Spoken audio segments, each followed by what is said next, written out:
ജന്മം നൽകിയവരെ പോലും നിസാരമായി കൊന്നുതള്ളുന്ന വാർത്തകളാണ് ലഹരിയുമായി ബന്ധപ്പെട്ട് ഓരോ ദിവസവും നമ്മൾ കണ്ടും കേട്ടും കൊണ്ടിരിക്കുന്നത്. തിരുവനന്തപുരം കിളിമാനൂരിൽ മകൻ മർദ്ദിച്ചു കൊലപ്പെടുത്തിയ ഹരികുമാറിൻ്റെതാണ് ഈ പട്ടികയിലെ മറ്റൊന്ന്. അച്ഛനെ കൊന്നിട്ടും ഒരു തരിമ്പും കുറ്റബോധമില്ലാത്ത മകൻ ആദിത്യ കൃഷ്ണന്റെ വാർത്ത ഞെട്ടലോടെയാണ് കേരളം കേട്ടത്. ന്യൂസ് മലയാളം വാർത്താ പരമ്പര കൊന്നുതള്ളുന്ന രാസലഹരി.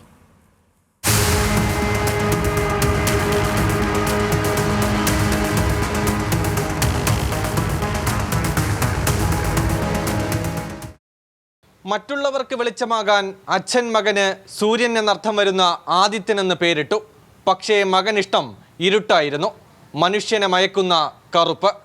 അവൻ അന്നേരം വളരെ നിസ്സംഗനായിട്ട് ഞാനങ്ങനെ ചെയ്തില്ല എന്നൊക്കെ പറഞ്ഞു. പിന്നെ ഇതിൻ്റെ ഗൗരവം മനസ്സിലാകുമ്പം നിങ്ങൾ എന്നെ കൊലപാതകയാക്കാൻ ശ്രമിക്കുകയാണോ? ഞാനൊന്നും ചെയ്തിട്ടില്ല, അത് ബൈക്കിൽ നിന്ന് കൊണ്ട് മരിച്ചതാണ് എന്നൊക്കെ അവനതിലങ്ങ് തെന്നി മാറാനൊക്കെ ശ്രമിച്ചു.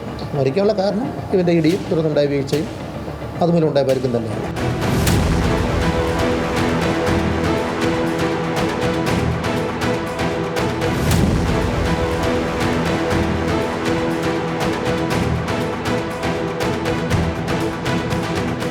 തലസ്ഥാനത്തെ കിളിമാനൂരിൽ പൊരുന്തമൺ എന്ന ഗ്രാമം. ഉടയവൻകാവ് ക്ഷേത്രത്തിനരികിലാണ് 52-കാരൻ ഹരികുമാറും കുടുംബവും താമസം. ഏറെ വർഷത്തെ വിദേശത്തെ തൊഴിലവസാനിപ്പിച്ച് ഹരികുമാർ ഭാര്യയും മകനുമടങ്ങുന്ന കുടുംബത്തിനൊപ്പം സന്തോഷത്തോടെ കഴിഞ്ഞു.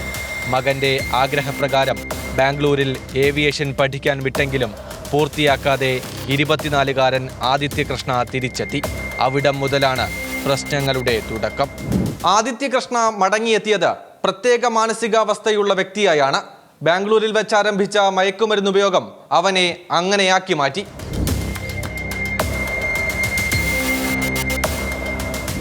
ബാംഗ്ലൂർ MBAക്ക് പഠിക്കാനൊക്കെ പോയിട്ട് പഠിത്തമൊക്കെ മതിയാക്കി കഴിഞ്ഞ് പോകുന്നതാണ്. ഇവിടെ ഒരു പണിക്കും പോകുന്നില്ല. അവിടെ വെച്ചാൽ ലഹരി ഉപയോഗിക്കുന്നത്, അതിൻ്റെ പേരിലാണ് പഠിത്തമൊക്കെ മതിയാക്കി നാട്ടിൽ പോകുന്നത്. അല്ലെ, ബാംഗ്ലൂർ പോകുന്ന വരെ അവൻ വേറെ സ്വഭാവ ദൂഷ്യമുള്ള പയ്യനായിരുന്നില്ല. ബാംഗ്ലൂർ അവിടെ പഠിക്കാൻ പോയതിന് ശേഷമാണ് ഈ സ്വഭാവത്തിൽ മാറ്റം വന്നു തുടങ്ങിയെന്നാണ് നമുക്ക് കിട്ടിയൊരറിവ്. ഇവൻ പെട്ടെന്ന് പ്രകോപിതനാവും. ഒരു വയലന്റ് നേച്ചറാണ്. നമ്മളതിന് സംസാരിച്ചു തുടങ്ങിയാൽ പെട്ടെന്ന് അവൻ്റെ ആ സ്വഭാവം മാറും.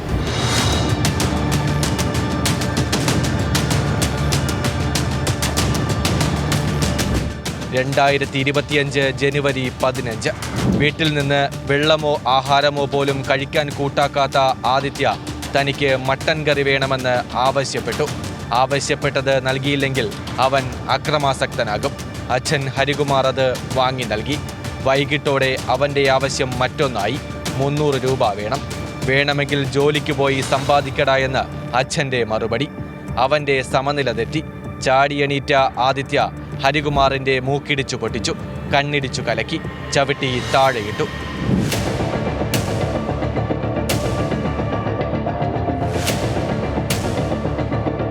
ചോരയൊലിപ്പിച്ചു നിന്ന ഹരികുമാർ മരുമകനെ വിളിച്ചു വരുത്തി തൊട്ടടുത്തുള്ള സ്വകാര്യ ആശുപത്രിയിൽ പോയി. മകനെ രക്ഷിക്കാനായി ബൈക്ക് അപകടത്തിൽ പരിക്കേറ്റുവെന്ന് ഡോക്ടറെ തെറ്റിദ്ധരിപ്പിച്ചു. ഗുരുതര പരിക്കായതിനാൽ മെഡിക്കൽ കോളേജ് ആശുപത്രിയിലേക്ക് പോകാൻ ഡോക്ടർ നിർദ്ദേശം നൽകി. എന്നാൽ ഹരികുമാർ പോയത് തിരികെ വീട്ടിലേക്ക്. രാത്രി നിലവഷളായതോടെ മെഡിക്കൽ കോളേജ് ന്യൂറോ ICUവിൽ പ്രവേശിപ്പിച്ചു. 5 ദിവസം മരണം മുഖാമുഖം കണ്ട് 20-ാം തീയതി മകന്റെ മർദ്ദനമേറ്റ ഹരികുമാർ മരണത്തിന് കീഴടങ്ങി. അവന് ഒരു കൂസലുമില്ല. പുള്ളി ഹോസ്പിറ്റലിൽ അഡ്മിറ്റ് ആയിട്ട് പോലും അവൻ എന്താണെന്ന് തിരക്കുകയോ അങ്ങോട്ട് കാണാൻ പോകുന്നതും ശ്രമിച്ചില്ല. കാര്യങ്ങൾ ചോദിച്ചപ്പോൾ അവൻ ഞങ്ങൾ തമ്മിൽ പ്രശ്നമൊക്കെ ഉണ്ടായി പറഞ്ഞാൽ ഞാൻ അടിച്ചതൊന്നുമില്ല അങ്ങനെയൊക്കെ പറഞ്ഞു. കൂട്ടിക്കൊണ്ട് ഇവിടെ ചോദിച്ചപ്പോൾ പിന്നെ ഇങ്ങനെ സംഭവമൊക്കെ ഉണ്ടായി. പക്ഷേ അത് അന്നേരത്തെ വിഷയമുള്ളൂ, വലിയ കാര്യമൊന്നും അതുകൊണ്ടൊന്നും അല്ല പരിച്ചതൊക്കെ ഇങ്ങനെ പറഞ്ഞു. പക്ഷേ അതല്ല, ഞങ്ങളുടെ പിന്നെ അന്ന് തന്നെ ഡോക്ടറെ കണ്ട് ചോദിച്ചപ്പോൾ പറഞ്ഞു ഇങ്ങനെ മൂക്കിന് ഇടി കിട്ടി. അതിൻ്റെ ആഘാതത്തിൽ മൂക്കിൻ്റെ അസ്ഥിക്ക് പൊട്ടൽ വന്നു. പിന്നെ അവിടെ ബ്ലഡ് ക്ലോട്ടിംഗ് ഉണ്ടായി, ആന്തരികമായ രക്തസ്രാവം ഉണ്ടായി. അതാണ് മരണ കാരണമെന്ന് ഡോക്ടർ പറഞ്ഞു. അതിൻ്റെ അടിസ്ഥാനത്തിൽ പുള്ളി അന്ന് തന്നെ നമ്മൾ അറസ്റ്റ് റെക്കോർഡ് ചെയ്തു, റിമാൻഡ് ചെയ്യുകയും ചെയ്തു.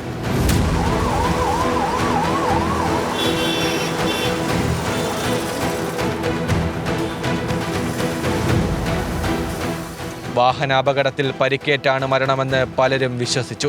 എന്നാൽ ഹരികുമാറിന്റെ മകളുടെ ഭർത്താവ് കിളിമാനൂർ പോലീസ് സ്റ്റേഷനിൽ വിവരമറിയിച്ചു. അപകടമല്ല, മകൻ കൊന്നതാണ്.